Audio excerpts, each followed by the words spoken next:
Welcome to the Strongman Say. Another episode. You got an episode coming to you live today. I'm going to upload today. it. Well, This no, one? no, not this one. I've got another one up. I have to upload another one today. Okay. It's on my to-do list. And then this one will be coming to you for, is this Christmas special or?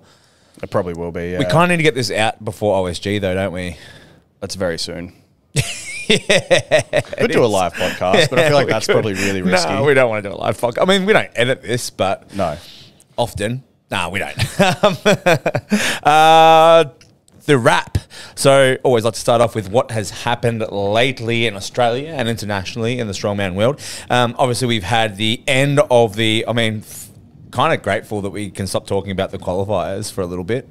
Yeah, they're done. He is done. I feel like every time I do a podcast, it's like, this qualifier's coming and this qualifier's done. Taz is done, Yep. knocked off, ticked off. Great. Thoughts, reigned, event, dealio, what do you think? As expected for Taz, like it looked like a circus comp of just like random events, and that's kind of how it looked. Great. Like fun, different. The It setup was looked good. like half in the rain, Yeah. but it wasn't like big impressive things. Setup looked good out there, Yeah. outside. Great. Not sure what the crowd was like.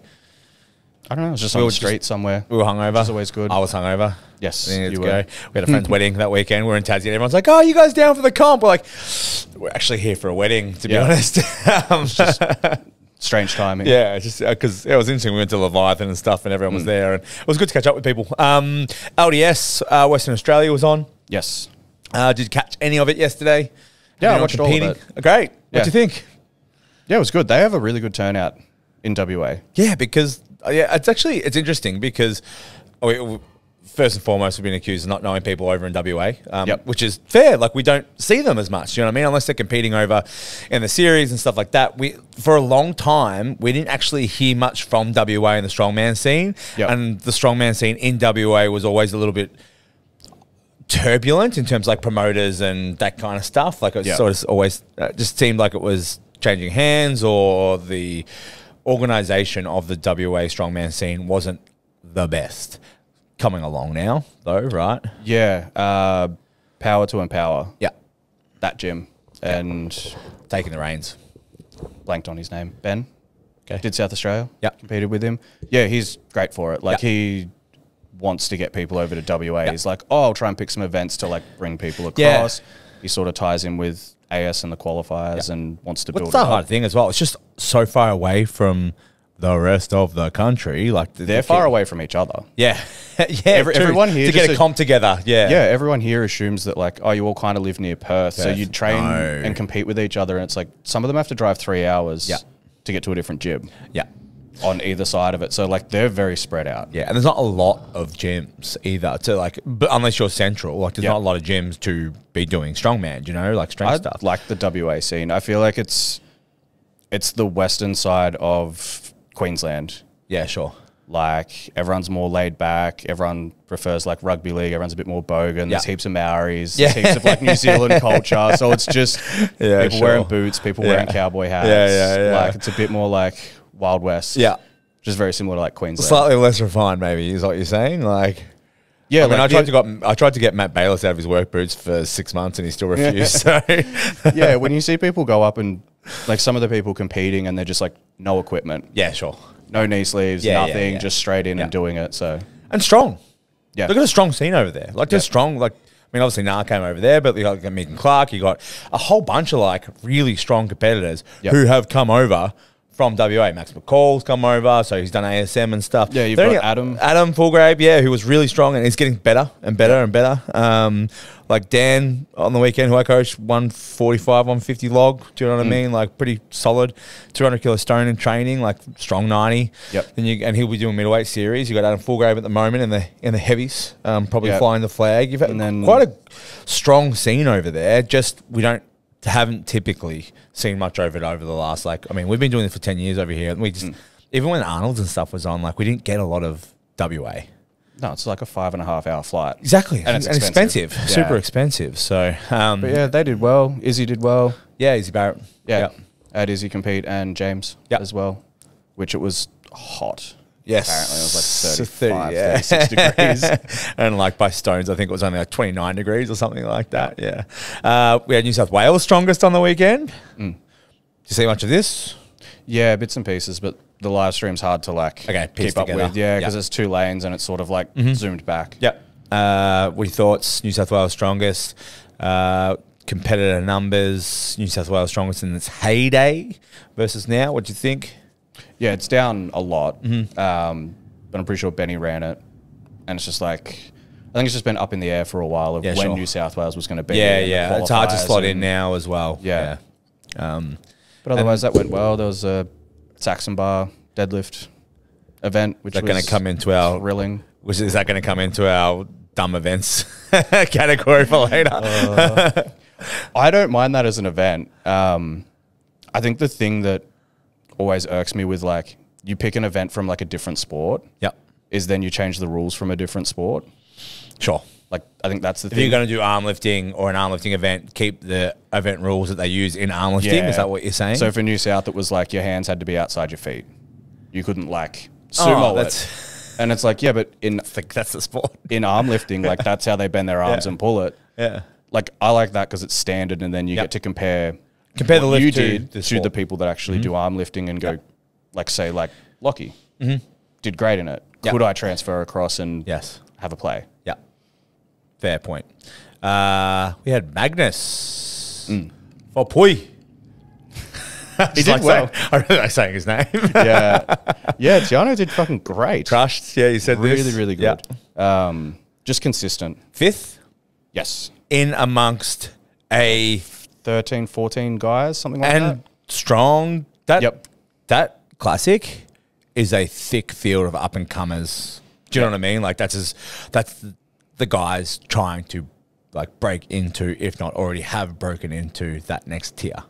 Yeah, it's probably the only top professional level comp that has some of the Giants Live top guys, and it gives a chance for the up and comers to beat those guys. Dipping stick and like figure out where they are against those guys, right? And go, oh, they're on the Giants Live roster all the time because they're super strong. And it's like, no, there's 30 other guys that could beat them depending on the events. Yeah, exactly, which we see at OSG every year. That's kind of, and we saw that with OSG, those guys getting invites and absolutely crushing. Do you know what I mean? Yeah, one of the guys that did, I don't know which one of the guys that did Magnus was kind of chilling out because he's got OSG. Yeah. Which is obviously the gateway to the Giants Live more so. So that's the one. And we haven't really spoken since the Rogue Invitational, I don't think. No. Nah. So obviously the Rogue Invitational was in between, which has kind of become one of the big staples in the pro circuit now, right? So we used to have like Arnold's and we had Worlds. Yep.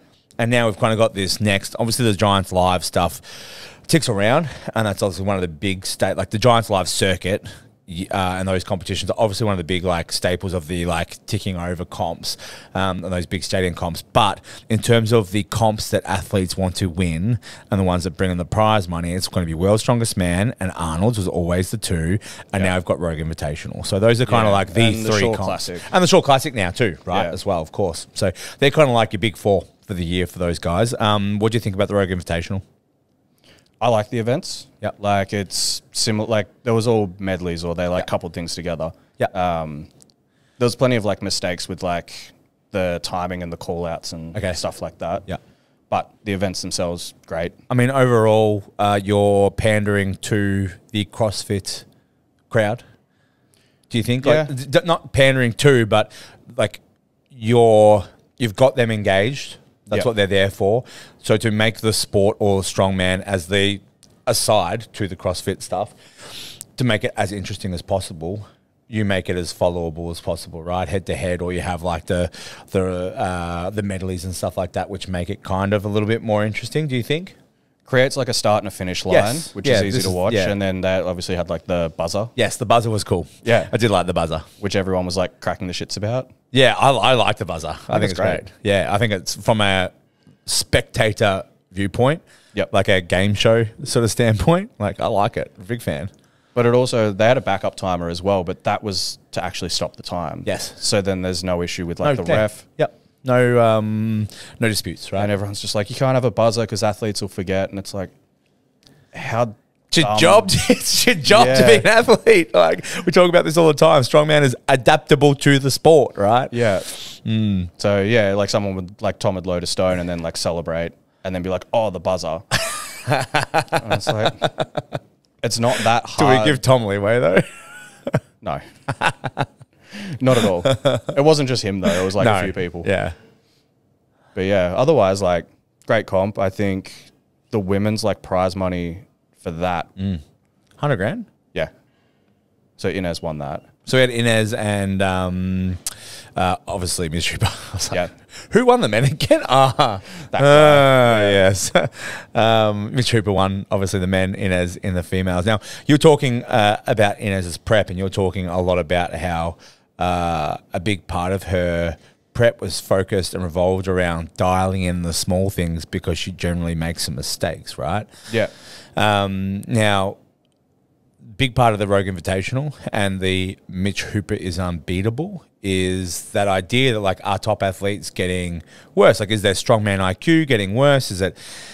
Do you think that if you just think someone's unbeatable, they start the standard starts to get lazier? Do you think that the top athletes are getting worse strongman IQs, or they're just getting invited so it's maybe it's a bit more relaxed? What do you think there? I just don't think they're as like on top of it as what they used to be IQ wise. Like Brian was the person that came out and like measured his yoke, set everything up, like ticked every box so that there was no variables. He was a very he was the exception to the rule in general as well. Like he was very adamant about it, very meticulous. But everybody after that went, "What's Brian doing? I need to replicate that. I need to be smarter." Sure. And then everybody else started doing it. Whereas now Mitch does that, and everybody Does Mitch do that to the same degree?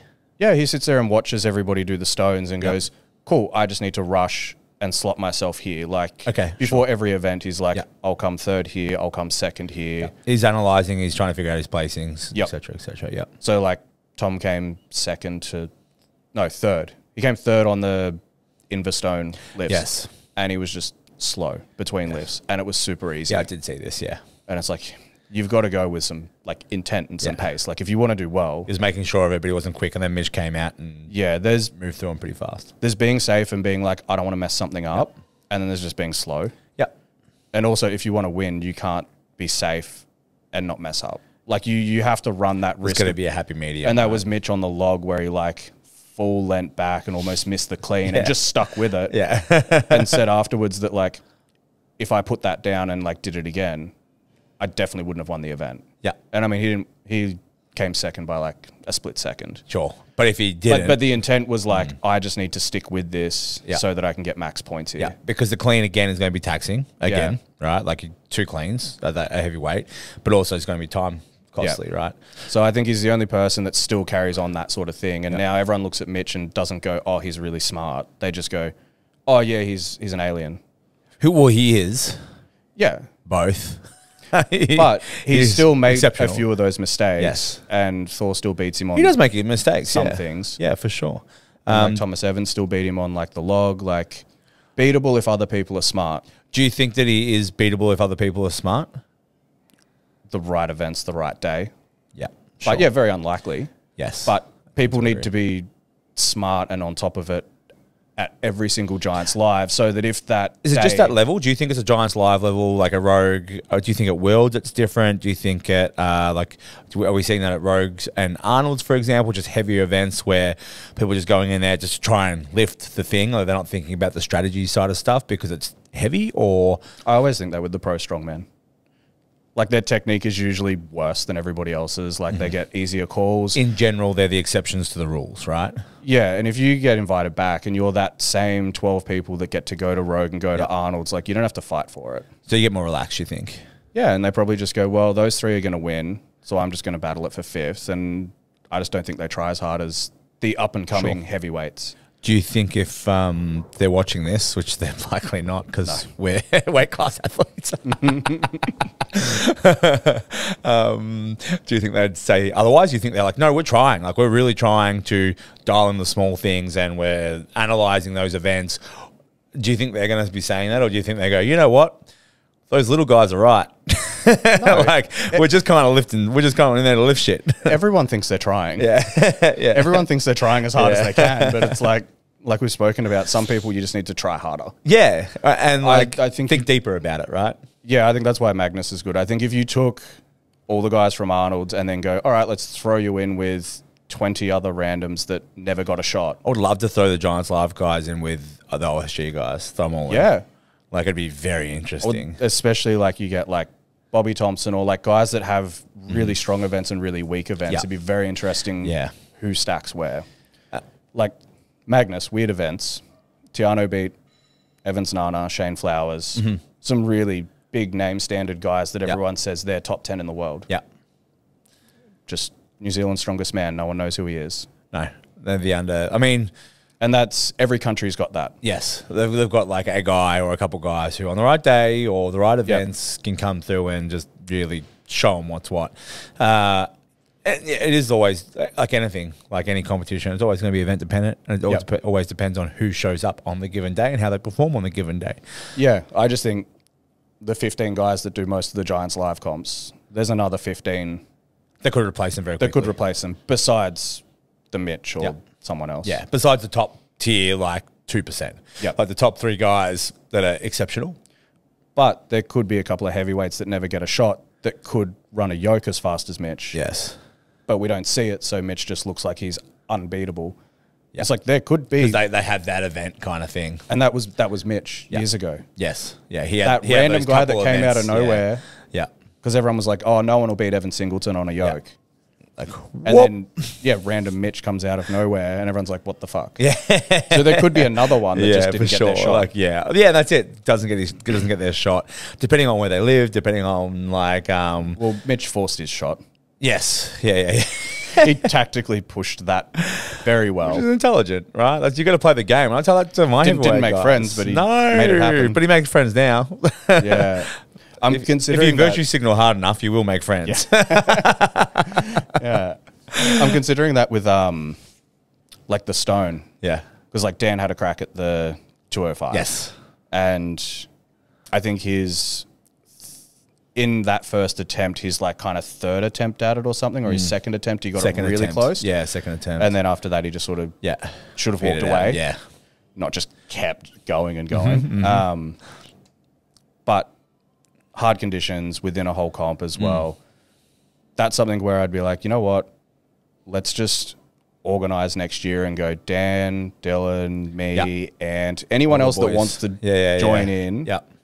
And like what Camilla did with the Stone in Queensland, be like, can we get a 201 made? Yeah. Can we get a 203? Can we get a 205? Can we get a 207? and like who wants to make the jump? And live stream it and pump it up and be like, this isn't specialized just for one person to break a record. Yeah. Let's get everyone to like rock up. Yeah.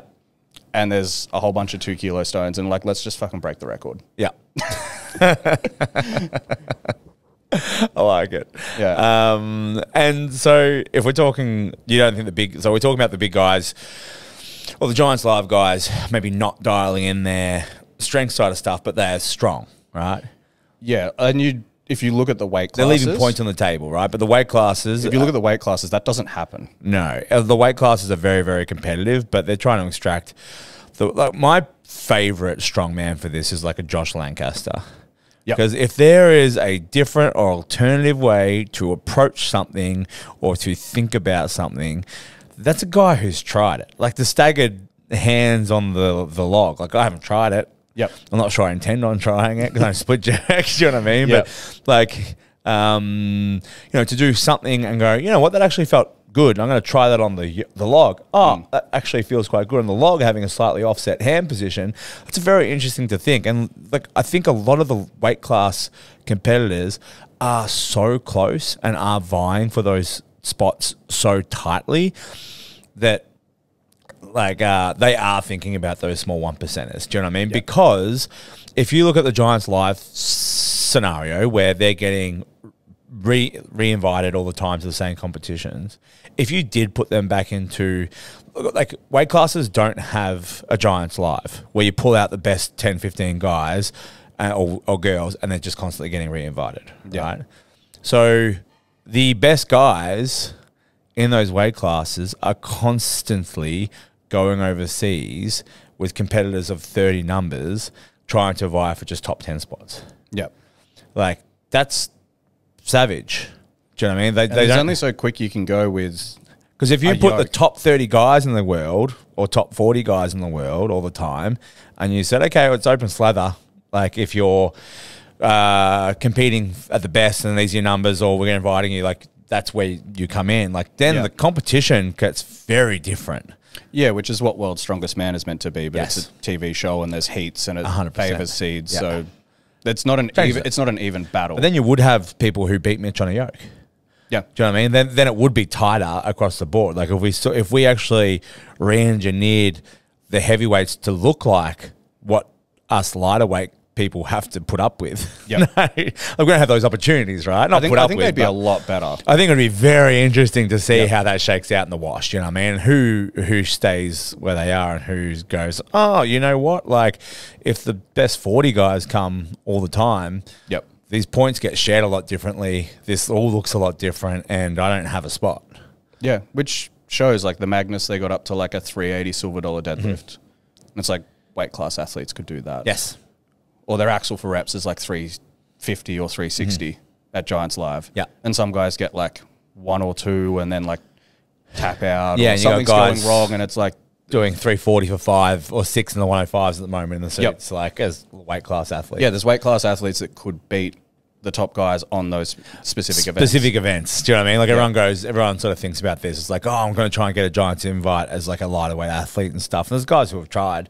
A few have gone through and tried, but none have been able to hold it in that arena because they might have a great deadlift, but they don't have a 200 log to go with it. Do you know what I mean? There's one thing about being a big guy, it's like the loads are heavy across the board. Like it's hard to keep up across the board as a lighter athlete.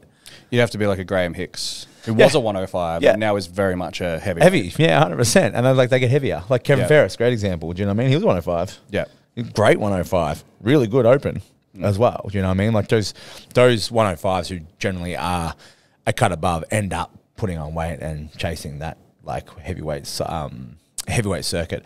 When do you think intermediate athletes, so not those people going to OSG, not the people who are going to Chaos and like pushing to go to those international competitions, when do intermediate athletes or beginner athletes stop focusing so much on getting stronger, or do you ever stop focusing on getting stronger and start refining your game? Like start thinking about these finer points of competing in strongman, those strongman IQ things, those pacing things, those understanding where I need to slot in, looking at the game and figuring out where I need to be able to get the points and extracting points. When does that shift happen, do you think? Probably when you start looking at comps and think they're not that heavy anymore. Like everybody I watch get to a point where all of a sudden the next comp comes out and they're like, I was expecting it to be heavier because they're so used to redlining. Yeah. And the weights are always scary. Yeah. And then suddenly they're like, oh, the comps aren't heavy anymore. And it's like, no, you got strong. Yeah. You're strong enough to now do the event. It's not a scary weight. So then now it becomes a case of how quick can you do it? How well can you pace it? Or like, don't sit there and shuffle with a sandbag for like 5 seconds if it's a weight that you can just go grab and run. Yes. Like stop doing the stop intermediate doing it like a beginner. Yeah. Stop picking up a yoke super wide and like standing first and then walking with it. If it's something that you can literally just pick up, split stance and just run. When do people...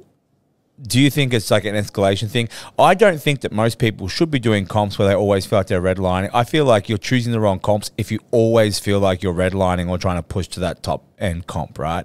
Yeah. Like I feel like there should be 1 or 2 that are really challenging, but even like you're trying to get to a point where like even an OSG, like you look at an OSG and like, okay, cool, I've got to get stronger here to get more reps out. Yep. So strength is the focus. And don't get us wrong, strength's always the focus. It's fucking strong, man.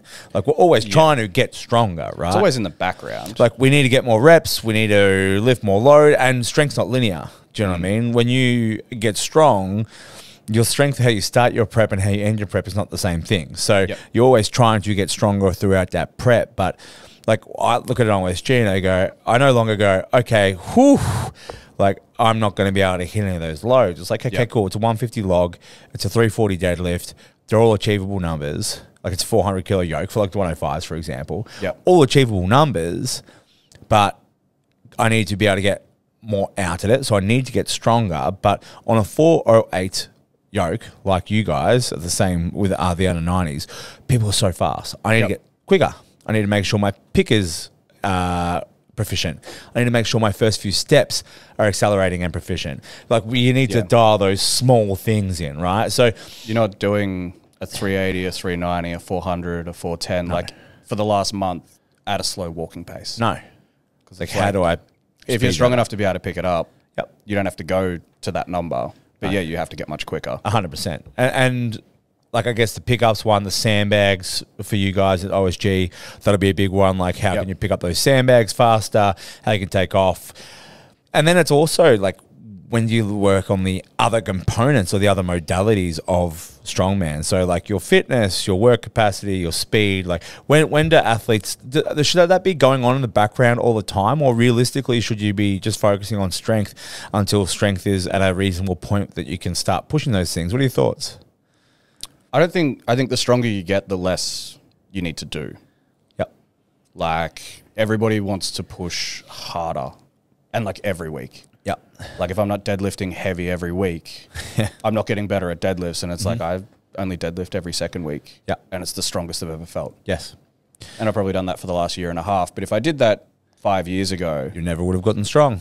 No. So there's like a point of no return where it's like, this is too taxing to do every week. Well, I guess that's like where you start having a coach to either tell you or soundboard off. You know, like some of my clients, it's soundboarding, I call it. Like it's, you know, we get really strong guys who've been doing it for a while. Like I'm not dictating anything. I'm aiding, I'm facilitating. You know what I mean? Where you get like earlier competitors who don't need, like you are talent, you're dictating it. It's like, okay, cool. Like, this is great, but like maybe we need to pull this back and start doing every second week, depending on how strong they are. Do you have a number where you think like deadlifts go every second week? Have to be based on like body weight, probably. Yep. Like, but also probably depends on leverages too. Like and the person. Yeah, some people have good leverages for deadlifts, and they can deadlift 3 times a week. Yep. Not that you would advise deadlifting. I guarantee you someone's done that and built up to a ridiculously big deadlift and just have like a back of steel. Yeah. The same as like some people can just press all the time because like their shoulder structure is so like locked in. Yeah. So I think it's probably leverage more than anything is like if you're built to squat, squats probably aren't going to be that taxing for you, even if you're really strong at them. But if you're not built to deadlift and it cooks your back and it ruins your core and it ruins your posterior chain. Yeah. You probably can't do it as frequently. Yep. You have to find a different way. Yep. Totally agree. To mix in something else. Yep. So, yeah, I think there's a lot. You play basketball, you don't just go to like the 3-point line and just keep throwing the same shot every time you practice basketball. You move around, you do different things based on the day, you get closer, you do further away. Like you practice different drills. And also like if you did stay on the 3-point line and kept shooting balls, you probably start to get worse. Yes. Do you know what I mean? That was the same with like the sandbag throws. Yeah. I was like, I'm not doing the same weight to the same height every week because you just start going backwards. Yeah, you start going backwards. Like mentally, it just starts to go backwards. Do you know what I mean? If nothing else. Yeah. So you could practice 5-meter yokes. And you could practice your start line. Yeah. Or you could practice just picking a sandbag up and lapping it and not going anywhere because you know that you can run fast. And figure it. Yeah, you know you can run fast. You know you've got the work capacity for it. You can break things down so small. And if you know you can already do the weight and you're just fine tuning. Yeah. And I don't think it means that you have to be super strong to start to do these things. You may enter a comp where you've got a surplus of strength. And that's probably where you start to play with stuff. Like, yes, like as a beginner or intermediate, most of the problem, like I put up that like post the other day about like the off season and stuff and figuring out where the bottleneck is, right? Like where is the bottleneck for you getting points?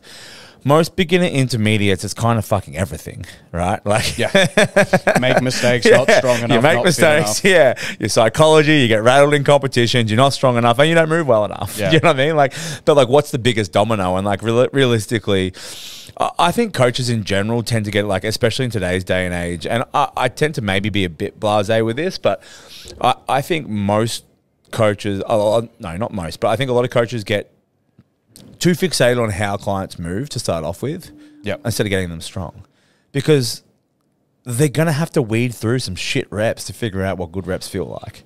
Do you know what I mean? Like they have to get strong. And like you can't just be like, okay, cool. We're not going to get you strong for the time being, but we're going to get you to do 10,000 reps while you figure out they're not going to know what the bad reps feel like, but they're still not going to get good reps.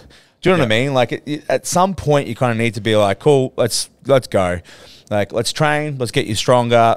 In that journey of getting stronger, we tweak small things. You get better at moving, you get better at moving. So an intermediate or a beginner, I do think the number one bottleneck is getting stronger. Do you know what I mean? Yep. For a fair period of time, the big focus is just get strong. You'll start to move better. Do you know what I mean? Those things come passively as you just do things more, because as you get stronger, your body will probably inherently find more efficient ways to do things. Do you know what I mean? Yeah, like a lot of bad technique can't be fixed with really light loads. No, of good yeah, technique, because the bad technique is because you're not strong enough to. Of course, sometimes the hold a devil's good in the dose, position. right? Yeah, which I like that saying. It was one of my clients yeah. said this the other day. Like, you do actually need to go kind of heavy sometimes Yeah. to figure out how it's going to feel when it gets heavy. Yeah, if you're not strong enough to be stable, Yeah. then it's not like, oh, let's pull it back because your technique's going bad. It's like you're just not strong enough to be able to keep it there. No. Yes. Well, that was the thing of like when people are like, oh, I just misgrooved a rep. They're like, oh, I missed it, but I just misgrooved it. And it's like, if you were stronger, you wouldn't, like, it wouldn't matter. Yeah, yeah. There's a If point you of standard misgroove it, deviation. you'd pull it back. Yeah.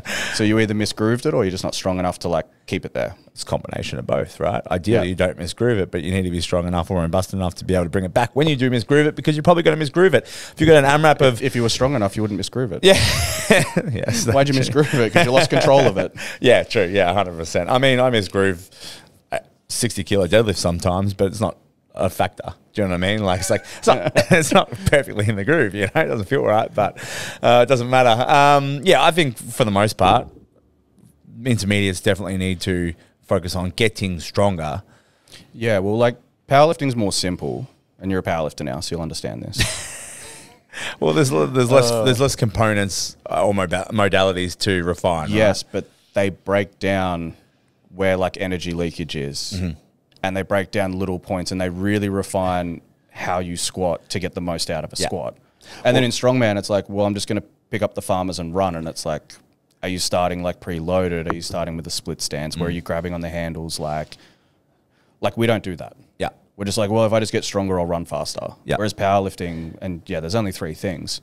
Yeah, But with the same they variables break every that time. down. Yeah, it's the same variables every single time. It's the same bar every single time. It's the same movement. You're trying to extract 5 kilos out of something. Yep. So it's it's definitely that sport looked at does it into well. the nitty gritty. Yeah, it does it really well. Yes. And like weightlifting does it well, and then like golf, bars, like Sliding. sports all Yeah, do it's it a really sliding well. scale though, right? Like weightlifting, very much so. Yep. Right. And you look at a weightlifter, you're like, what are you doing today?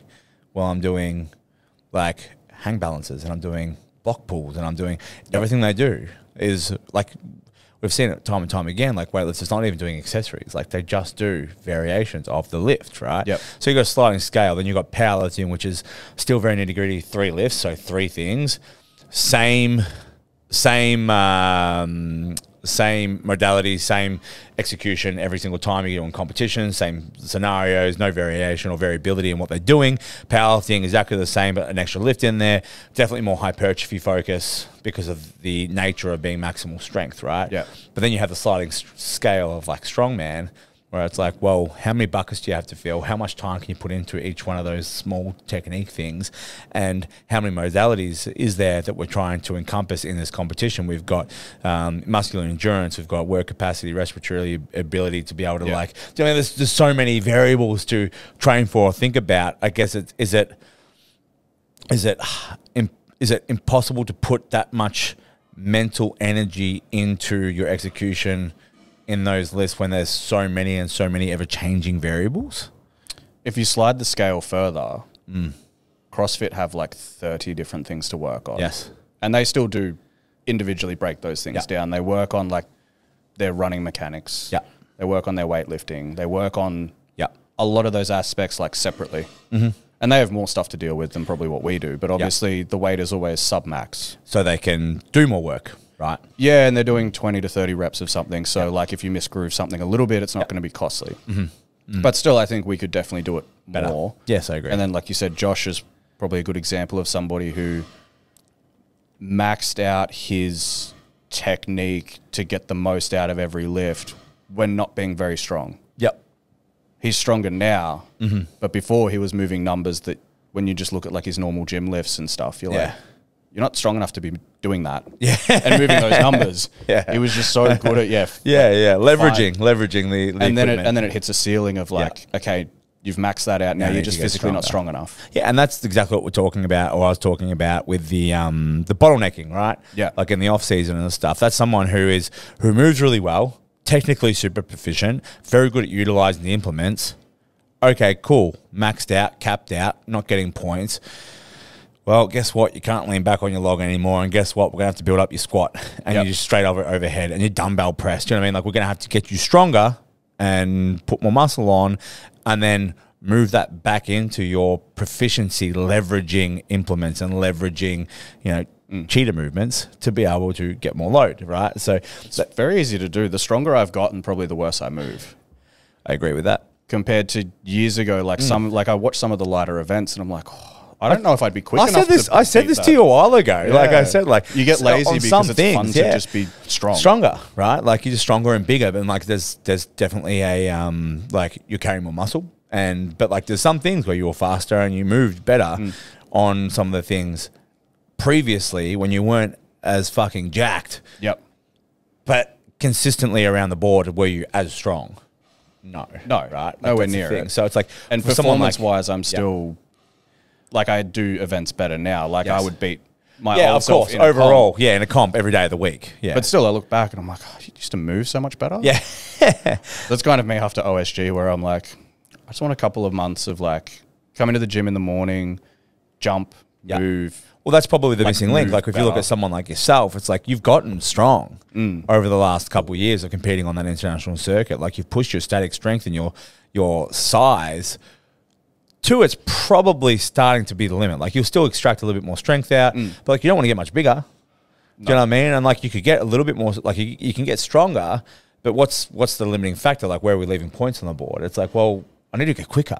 Yep. Do you know what I mean? Like the guys are beating me on speed, on like transitions. Like I need to be faster, moving implements, getting back to implements, all that sort of stuff, right? Yeah. That's just the opposite end of that. But we have digressed because we started off with when should intermediates focus on dialing and those things. And the key thing here is we're going to round.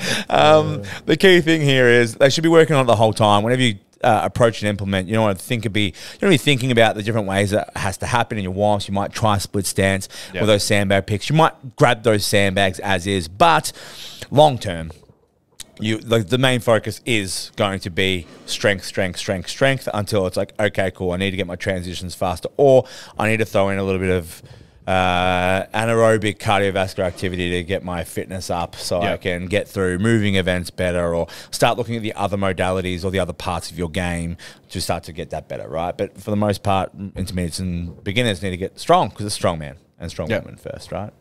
Agreed? Woof! Speaking of beginner intermediates, what are your thoughts on... What are your thoughts on handball? To me or to Louis? Not me.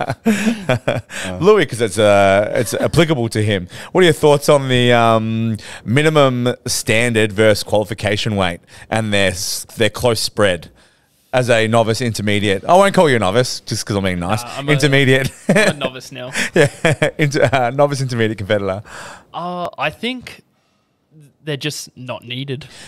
P.S. He's employed by Australia's Strongest, so he's going to be nice about it. They're perfect. They're perfect, and I love them. even when I zero events, because the minimum weight is above what I can do all the time. But that's my own fault.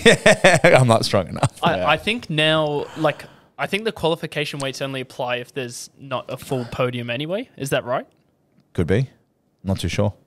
I'm pretty sure that's the... No, I actually don't know. Yeah, that's always been my take on it. I think you might be right, actually. I have heard that once. Yeah, if there's not a full podium, then I guess fair enough, because then it stops people cherry picking. But also now I don't think there's been a single qualification or qualifying comp that's without a full podium. Yep. Yeah, okay, that's very good. If that's the case, that's massive progress. I don't know. That's a good stat. Thank you, Louis. You're welcome. Yeah, that is progress. Thank you, young Louis. Yeah, I think breaking away from the qualifiers and just it's just fixed strongest man. It's WA's strongest man kind of thing. You can still have qualifying weights, but I think the state comp is the state comp. Yes. And yeah, if it's a 3 lift and you get to pick your numbers, like someone wants to do a 20 kilo bar, just let them do a 20 kilo bar. Yeah, we saw this at Vix, we saw this at Tassie. Tassie ended up dropping it, right? Yep. But like, it's not powerlifting, it's strongman. One of the benefits of one of the low barrier things about powerlifting is you get to choose your load, right? Yeah, and we rarely get to do that in strongman. Very rarely. So it's hard if all the weights are heavy and you're like, oh, I can't really do that. And it's like, okay, well, here's like a max where you get to pick your attempts and you're like, finally, I can do something. Or set the bar really low. Not 10, 20 kilos below the qualifying weight, you know? Yeah. I think the hard thing was I saw a lot of people that probably would have hit the minimum opener on their second or third. Yeah, sure. But you've got to go in there and hit it on your first. But you've got to go and hit it on your first, which means you've got to basically hit your first and second in warm-ups. Yes, correct. Which warm-ups are like a shit fight, and you're not going to get that smooth thing. You've got to go out first thing, stress, anxious, and try to hit your max. Yeah. So I think if it was dialed back a little bit, then they still would have probably hit that number. Yes, I agree. Like, yeah, they would have had a better chance at hitting the number anyway, right? Yeah. Yeah, I think that's definitely one thing we would love to see gone in 2025. It's just like I like the qualifying load. I think the qualifying load's fine. I think you have a qualifying number that sets a standard. Like, yeah, you're good, but like, if you want to be competing at middleweight series, like, I don't think it has to be super high. No. Because the middleweight series loads are generally underwhelming.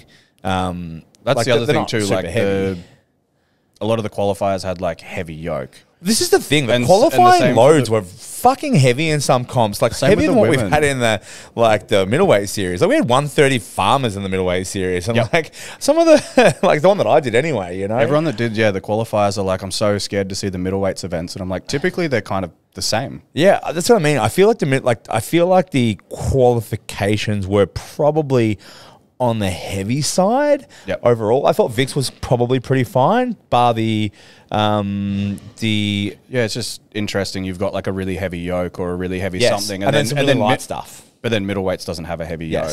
Yeah. And probably won't be that heavy all round just because of the events. I thought it quite interesting seeing some of the qualifiers and stuff like that. Some of them being really quite heavy or having some really heavy outlier events in them. As opposed to like a relatively even sort of intermediate stepping stone load. But yeah, I just think the minimum weight thing was like it's hard to watch. You know, you're watching so many people just zero. You know what I mean? Like so many people zero. Who can do the rest of the comp? Do you know what I mean? Who can do the rest of the comp? And they'll come out quite for 3 attempts and and then they zero the 3 attempts anyway. Like they're still taking the time up. So I just think, and they're still getting cooked for the other events. And I mean, we're talking about this, and I guess this is part and parcel of sort of the next thing we were going to discuss anyway, which was, you know, promoters and coaches very largely have the not responsibility, but they do. We need to be aware that we do end up shaping how the sport looks in our country, in our area, within our athletes. Like we do end up shaping the thing, especially promoters, like particularly promoters. Like obviously we're the next tier down. So we've got promoters who are setting the comps. We're trying to facilitate clients to get to those comps. And then you've got the actual athletes. Now, I think in general, like coaches do steer the sport quite a bit. In terms of direction, but the promoters probably have the bigger element of it. And like we talked about this in last podcast about, you know, different countries having different strengths, right? We talked about the yoke and the stones and the log press in the UK and stuff. But yeah, I think it's kind of imperative for like promoters and coaches to go like, well, where do we want our athletes to be heading, right? Yeah, if we want more people overseas and we're lacking in this area. Yeah, like is that the goal? Like I think about this in terms of, I have been thinking about this in terms of athletes, strongman in Australia, Victoria, wherever else, and like what the middleweight series is doing and the rules and stuff like that. I'm like, is the goal to get things as consistent, because we've got some novice comps coming up, like what do those rules look like And is the goal to move people from is our goal as promoters and coaches in the sport in Australia, as the head figures of the sport and the leaders of the sport, is our goal to get novices from grassroots through to worlds, right? Yes. Yes, right? That's the ultimate goal. I mean, the other alternative goal is the best in the world. We're trying to, I mean, like, that's skewed by performance coaches. We're performance coaches. We're not hobby coaches. We understand that. No, but strongman is a hobby. We for coach people. a sport that requires performance. It's a fucking sport with medals, and you can still do it as a hobby. We like gold. You can still do it as a hobby, but like understand that like I'm not gonna. Some of us we're not going to shape the sport for your hobby. Yeah, yeah. Like the come along. Yeah, you're not going to change the rules of like AFL because you just want to go play for fun. And no, that's going to lead to the next one. That's going to lead to VFL, AFL. Yeah. And then not go international. We were talking about this no with like novice comps doing, I don't think this is competitive, but we were talking to Mason about novice comps and weigh-ins and 2-hour weigh-ins versus 24-hour weigh-ins for novice comps versus the free-for-all comps. And I guess the argument is like, you know, novices should be able to turn up on the day, not worry about weight class. And like, well, if you're a 108 novice, you're not going to do heavies. You're still going to cut weight. And then you're going to do a 2-hour weigh-in. And should realistically, from the get-go, novice comp all the way through to worlds, should we be allowing the same equipment, the same techniques, the same things, the same weigh-ins? Like, it should be consistent, and athletes should know. You know, we complain about athletes getting to middleweight series and being dumb fucks. Yep. Not understanding the rules, asking dumb questions. Like, is that the responsibility of the athlete, or is that the responsibility of every step that they've taken to get there, to set the tone and expectation of what it is to be an athlete coming into the sport?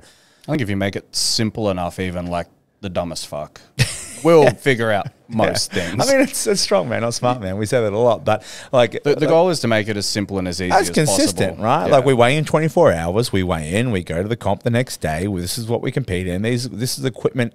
This is your equipment bag. You're allowed to use the equipment stuff that you've got because that's what they use at Worlds, kind of thing. Yeah. Like, that's generally the accepted.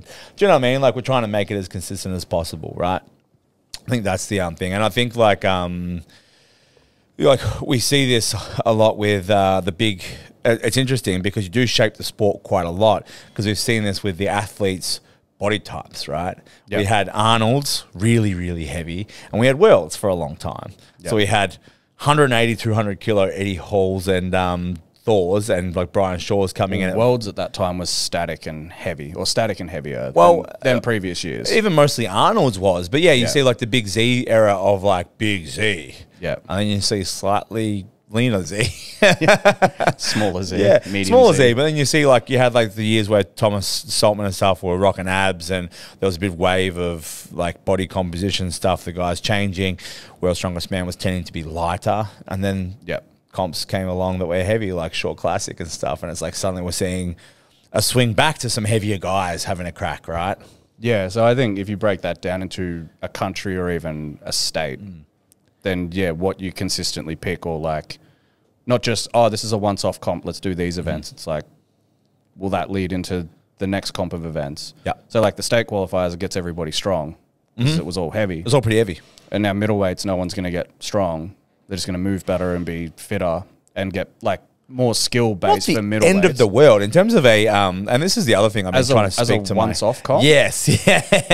But then middleweights the following year, you would want to be like, okay, let's make it like heavy, simple, big. Yeah. And then you get a variety of athletes, of course, winning and podium and stuff like that, and it also helps the sport. Like, everyone's more well rounded. I've been trying to say this to clients. Like, some are like just like, these events are fucked, and I'm like, yeah, but it's a really good opportunity to work on stuff that you would never have worked on otherwise. Yep. I mean, I didn't realize that mobility was going to be one of the fitness components that we're trying to challenge in strongman, because I got some heavyweight guys not having a good time with behind the neck press. Yep. But, you know, max strength, you know, like muscular endurance, mobility, like flexibility. Like, oh, yeah, not traditionally strong, man. Yeah. But yeah, we do like. I think it's not bad as a once-off. I think it does help shape the country's endeavours over the next couple of years. Great, and those athletes can help broaden their capacity. I mean, we see the Flintstone behind the neck press in World's Strongest Man. Do you know what I mean? Like, so there's precedent for it, right? And I think it's a good thing to have. But it's like, but we need to make sure there's some heavy events in there. Otherwise, over the next 3 years, we get weaker, the standard gets heavier, you know? Yeah, I think pre-COVID, when there was Arnold's every year, Yeah. there's a reason that Australia built up that base, and it's like, oh, we have a lot of strong athletes that now can go overseas. Yeah. And it's Yeah, because we for did. those 4 or 5 years, it was heavy yoke, heavy farmers, It was very basic. heavy overhead, heavy Yeah. deadlift, heavy stone. It was always very basic, and it was those always 5 great. Yeah. in some level of a rotation. It was. So everyone got quite strong and good At the fundamentals things. of strongman, right? Yeah, so if we have a heap of comps where we just never do sandbag carries, like, and then overseas do a bunch of sandbag carries, we're going to be really Yeah. shit at it. Yep. So I think, yeah, promoters having, you can swing it one way, but then you've got to like swing it back. Which, I mean, I guess we're saying that they've done that. I guess we're saying that all the qualifiers were quite heavy and quite like strong. And we got like, I think LDS is a great like addition to the calendar now. Because Yeah, you it do fills have the that, gap. it does fill the gap. Like if you've got World's Strongest Man, aka title series happening, then you've got like LDS, which is kind of like that really static heavy. You kind of get both throughout the year, which kind of like periodizes it well for Australians. But obviously, once again, the goal is to get people ready for OSG, to go to World's Strongest Man, to do the next stage or go to the highest level, right? Yep. OSG. Coming Soon. up. Very soon. I do not want to get on a plane. It's actually been It good. feels like it's come around really quick, to be honest. It has. Yeah. Yeah. Yeah. I'm glad for it to be over. Yeah. Like everyone's always like, oh, I just want a few more weeks to prep. I'm like, no, I'm done. It is what it is. I'm good. Yeah. I want to get Let's prepping go. the events. Yeah. Australia's got plus 20 going. Yeah, we have as much as last year, maybe more. Do you want I'll run through the men, you run through the women? Sure. Masters. I can't read your writing, but sure. I'll run through them all. Yeah. Masters, we got Ben and Brad, and then Ben McLean in the lightweights. Yep. Should do well. I mean, Brad's a veteran in that lineup. Benny as well. Benny went last year, No, Benny did year before. 2019 and Okay. maybe after that. Yeah, sure. Yeah. Didn't do last year. Yeah. Okay, so we've got those crew going. We've got only one open, and I would love to see more opens figure out where they stack up in that lineup.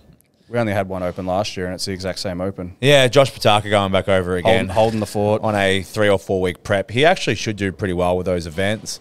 He doubled 372 in training on the axle. We've been, fortunately for Josh, we weren't training for VIX. This was, and this is that off-season thing where I think people probably need to zoom out a little bit. Like, and this probably goes into like pharmacology stuff too, but like everyone just peaks and then they cruise and come off or like, and do nothing, right? Or like don't do much. No one actually spends an off-season getting stronger with the aid of pharmacology. Yeah. Right. So you never actually get the benefit. And I think that's a dumb move. Like, I think like if you have the time to be able to do an actual off-season with like performance help, as opposed to just jumping on for comps and jumping off when you're not doing comps. Like there's a lot of untapped potential there to build strength, right? And actually build volume and strength with assistance. Your like focus and intent. Yeah. Everything else that couples with that. 100%. Because So if you're like, I'm going to stop taking stuff, I probably won't eat well. everything just drops chill. off. Everything feels weak. And then you train and you're like, it's so hard to get into the gym Yeah. now. I'm just not motivated. And I always tell guys, it's like, no shit, it's not fun being Clark Kent when you're being Superman. But guess what? Clark Kent's got to go to work. Like, he's working the daily, bro. But yeah, so anyway, Josh was fortunate where like we used the VIX as like the lead up or the first phase of his off-season block, building strength. And then we already had a phase planned where over the next 8 weeks post-VIX, we were pushing like 220 stone. Like we had hit a 200 triple on the stone. We were looking for like a max stone. I wanted him to pull 400. I wanted him to press 200. Yep. That was his Off-season peak. That was his off-season peak, right? Well, like we're just focusing on like deadlifts, like your farmers were over 5 meters. Do you know what I mean? Like everything's gonna be fucking heavy, right? So like strap in. Yeah. And like then like with 3 or 4 weeks left to go of that peak, you got the call up to like do OSG. So like fortunately it's like, okay, cool. Like we've been playing with his deadlift. It's worked really well. His deadlift in the suit was trash, and his deadlift had gone backwards after being in the suit. It's now come back up, but it also is working better in the suit now. Slight technique changes.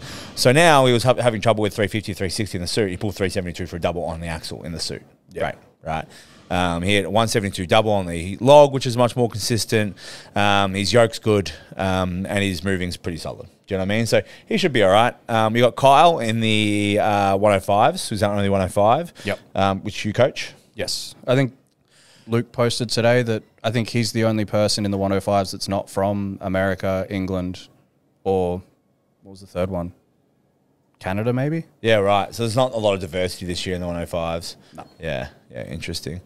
And then in the 90s, you got Leigh and Dylan. Yep. Yourself? Should do fine, I guess. Hopefully. Dylan's a good outlier, like deadlift, like someone who's like he doesn't post much. You don't know where he's at. Yep. Assume he's going. Might touch base with him and see after this. But like log will let him down a little bit, but like he's got a great deadlift. He's handy with the moving event. He's pretty quick, and he'll definitely do well on the medley. Do you know what I mean? Like very handy. So like he'll pick up good points just as long as he can like nail that log. In that, I assume he's not going to do the trump weight as well, so you kind of lose a bit of energy there, a bit of points. You got Alec, Carl, and Aaron in the 80s, which should be interesting. Carl, obviously, a very seasoned competitor in that group. Aaron's first time and Alec's first time, I would assume as well. Yep. Yeah, so very interesting. Females, we've got quite a lot. Not a heap of males, but like a lot of females. Yep. We got Joe, Katie, Ali, and Cherry in the opens. We're claiming Cherry because she now lives in Australia. I don't know whether she's. I don't know whether she's because she's in Geelong. Yeah, because she trains out of our gym. So yeah, she's super strong. She was top 10 last year. I think she came 8th. Can't remember. Yeah. Obviously, super strong girls there. Katie heading over for the first time. Yep. Ali's definitely a veteran, and Joe as well. So should be interesting. That like. Good competitors there. Obviously, our superstar not going over this year. Big G. Yeah. Yeah. Sarah, Nick, Liz in the 82s. Yep. Strength Zen crew. We got Carol, Charlie, and Cam in the 73s. Yep. Cam also doing the 64s. Ballsy. Pardon? Ballsy. Yeah, well, very Cam. Especially with this year's layout, that's going to be tough. Yeah, with the 2 events back to back. Yeah, and then doing the next week. Yeah, Claire Myler in the Masters did it last year. Yeah. For the over 40s and over 50s. Yeah. But because it was event 1 and it ran through weight classes and then later in the day event 2. Yeah. So if that was the case this year, Cam would go out and do the 64 log. Yep. Walk back out. Then come back out and do the 73 log. Yeah. And then log's done. Yeah. And then you do the same each other event. Yeah. Now it's, not to put pressure on Cam, but it is going to be much harder because now it's go out with the 64s and do log. Yeah. Then the 80s go do log. 64s will warm up for their yoke. Go out and do yoke. Yeah. While 80s are doing yoke. Come back and start log again because then the 73s are going to go out and do log. So... especially like on day 2 with the deadlift. Yeah. Deadlift suit on. Heavy. Deadlift. Yeah, it's challenging. Sled medley. Yeah. Blow your legs up. Put the deadlift suit back on. Go back and deadlift. So heavier. Yeah. So like that combination sucks to do 2 weight classes. Interesting. Yeah. So good luck. Good luck, Cam. That sounds horrible. Heaps of 64s, which is sort of becoming very common. We got really good 64s. Yeah, Tanita, Cam, Ray, Jess Cameron, and Katie Foster. So, I mean, all girls that can be right up there in that top 10, top 15, do you know what I mean? Yep. So, they'll crush. And then the Masters, we've got Amber and Jane, and then we've got Lisa and Alison in the over 50s who are well and truly versed. So, it's like heaps of Australians compared to like, it used to be 2 or 3 of us going over. Now there's 20, which is awesome. Like we're saying that there's full podiums in the weight classes. We're saying that we've got 20 plus competitors going over to OSG, putting their money where their mouth is and going over to the world's best comps. Like that's a huge sign of the health of the top end of the sport. Yeah, we actually have representation where if you ask random people that do strongman in any country, they're like, oh yeah, I've competed with an Australian. Yeah. Whereas before it used to be like, You do strongman there? Yeah. Yeah. OSG events. Are we going to do our rating system here? Yeah, we'll get so Tyson and Leigh have ranked the events without each other knowing the rankings, and we're going to see. Is this just ranked on like what we like? Yeah. Yeah. Cool. Yeah. Great. We're going to see the difference here. Yeah. Number one. We'll go number 1 or number 8. Your choice. You're running the show. 8, 7. How many is there? 7. Least favorite to most favorite. Least favorite. Least favorite. Do I go first? You can go first. I've got mine written down. So you sandbag go throw. Mace ball hold. The wrecking ball hold. Yeah. Wrecking ball hold. Good. Okay, we can't say that. Oh, Trump's back in. We can say that now. Literally about to go to America, so we'll be full of that. Actually, no. Wisconsin's one of the few blue states that still survive. Yeah. Yeah. Yeah, I'm not a fan of the mace ball. Like, I mean, I guess as a group event, like, but Worlds, you've only got 7. You don't have that many events. It's 7 events. Like, I just feel not like a group event. Yeah. Either. No, you don't think it's just like it's a blood pressure event, or what do you think? It just hurts everything. Yeah. Okay, cool. Yeah. Like, your hands just get pulled into your thighs and they just hold there. Yeah. So, like, your fingers hurt like it's grip. Yeah. But at no point do you feel like your grip's going to go. like giving away, yeah. And then you just kind of squat into it and it just hurts your quads and it kind of hurts, like, pulls at your back. Yeah. Yeah, Lynn's got it set up where everyone's height's going to get measured and they're going to allow, like, a 6-inch drop. Okay. And it's going to start from the top and lower into your hands. Yeah. A lot of, like, over-engineering that could go wrong. Yeah. I have zero faith in, like, strongman engineering. Yeah. But yeah, mine would be sandbag throws. Yep. Like, I'm just sick of seeing them, especially at a world level. I agree. Throwing the same weights to the same heights is just boring. Yeah. Everyone's like, easy, easy, easy, easy, fail. Yeah. And then there's 30 seconds of fail. And everyone hits the same weight, and then everyone fails at the same weight. Yeah. PSL did like a sandbag throw for the 90s and 64s, but also measured distance. Oh, yeah. So if you got it over and it just hit here, you get 1 point. If you get the extra 2 meters, you get 2 points. If you get another 2 meters. So it favored somebody that just wanted to yeet that thing as far as they could, but still get it over the bar. Which teaches you bad throwing mechanics, but yeah. So some people only threw 4 bags, but they got more points than someone that threw 5 bags over. Yeah. So you got to make the call. Or do it properly. Do it Highland Games, like one hand. Yep. The height, like slow event though, or... No, you could still have like a run through, but literally just go. It's the same event. Single Everyone arm. just fails at the same thing. 2 hands, 1 hand. It just changes the different. dynamic. Yeah. Can we do number 7 or 6? Because we're going to do the same. We're going to have the reverse. Yeah. Number 6.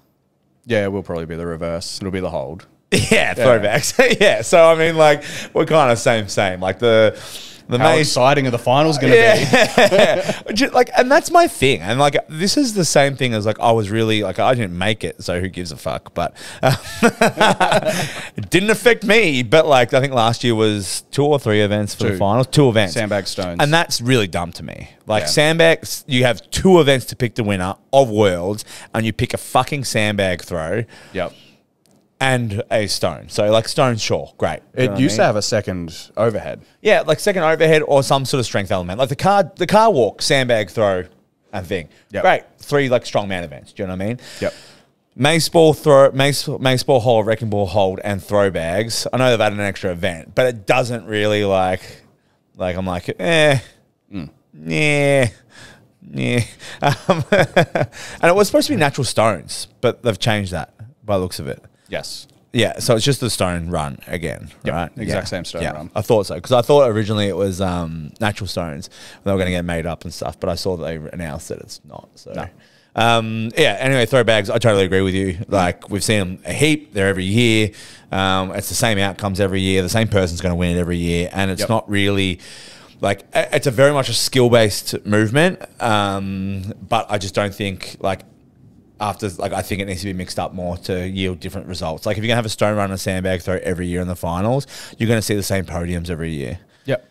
I don't think it. I don't think that like a wrecking ball hold is the best test of grip strength in our sport, and I don't think a sandbag throw is the best indication of much. You know, I mean, besides ability to throw a sandbag. Yeah. So I just don't think that's the. I don't think they're the best options.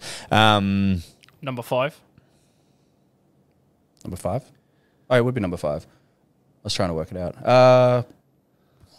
Honestly, probably like the sandbag medley. And sled.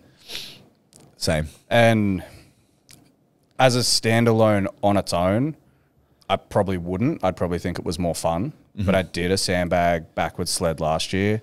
I did 2 sandbags into a backwards sled at Chaos.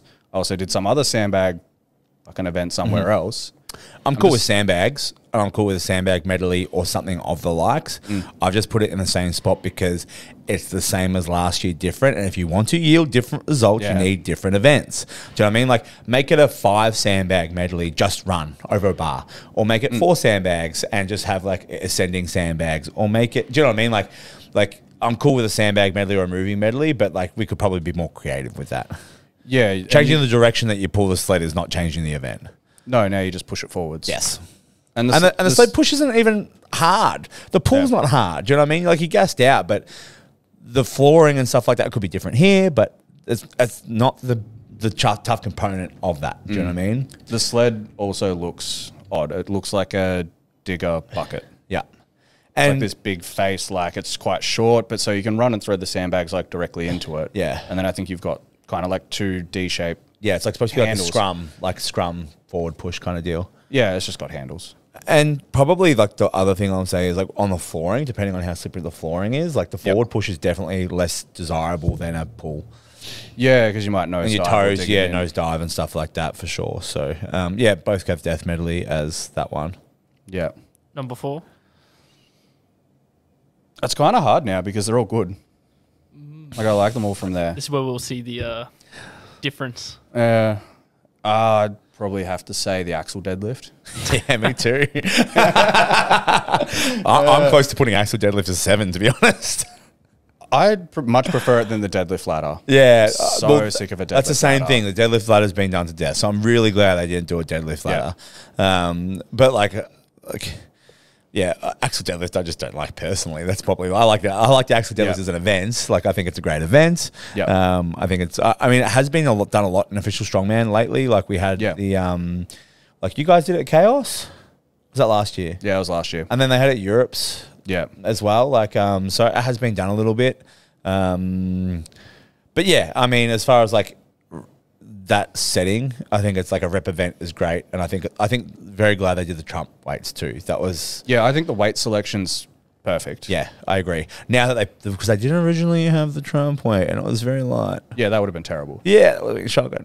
But the Trump weight was like everyone's like, oh, it needs to be heavier, and then it came out and it was like really heavy. Yeah, and everyone's like, oh god, oh, I asked for that. Shit, I said heavy, but like just bring it.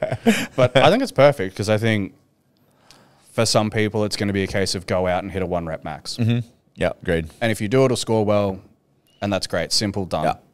Like, it's not just going to be, oh, this person got 15 so that someone else could get 2. Yeah. Which is good. Number 3? I have to kind of think of it on the spot. You've got the yoke, the log, and the stones. Those are the 3 left. Yeah. I don't know. I feel like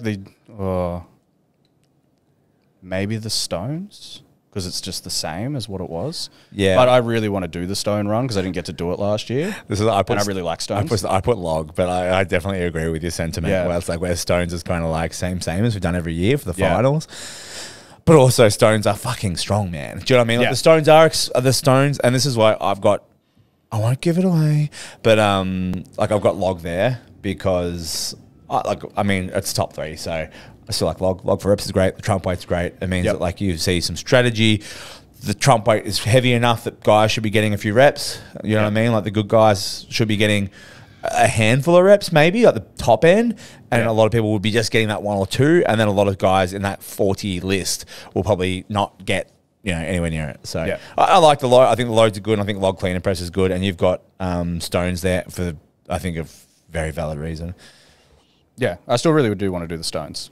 Well, that's the thing. Like, yeah, I like the stones. And I like doing stones. The stones are a great way to finish. And they're like, I think it could be the platforms look nice and they've got their weights dialed in for it, but it's the exact same weights that it was last year, which is the exact same weights that it was 2 years before that. Like, it could be stone over bar. It could be, and like I guess stone over bar, you're relying on the person bringing it back at a world level. Like, but it's not uncommon. Could be over the same height, and then you could actually make it heavier. Yeah, like all to the same height kind of thing. Yeah, just set up a crossbar. Yeah, which would be cool. There's a few different options that would make that maybe a little more interesting, or at least have some differences in terms of like that, like top guys in those finals, because we're going to see very similar top guys in the finals, and then we're going to see very similar outcomes based on those events. It's very similar to the sandbag throws because it's 6 stones in 60 seconds. It's like fast, fail, or timeout. Yes, of course. So there's not a lot of variation that can ever happen. Yeah. You could be really good at 4, and then you have to re-tacky, and then you might have a time to get 5. Agreed. So stones is my second last one. Sorry, Louis, cut in. Stones would be your second last one. Mine would probably be log. Yeah.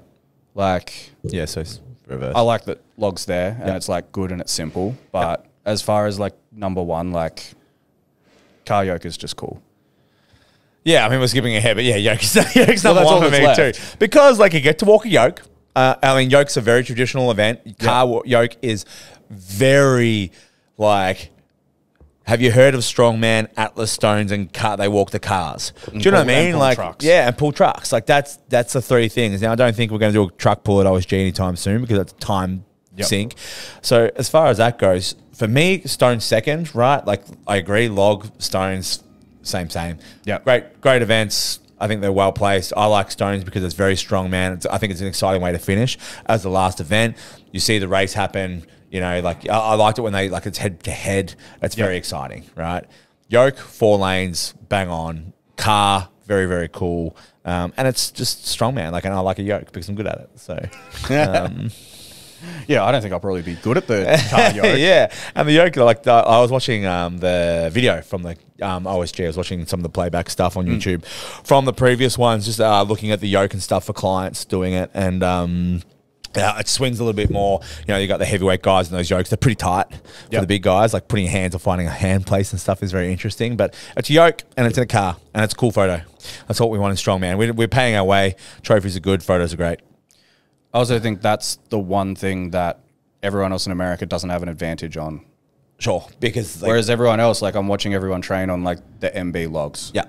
Where their handles are narrower. The log, like they've got the exact logs to train on. Yeah. And we don't. Yeah. And like the sandbag log shipped over. Yeah. For how much money? Don't know. You have to ask.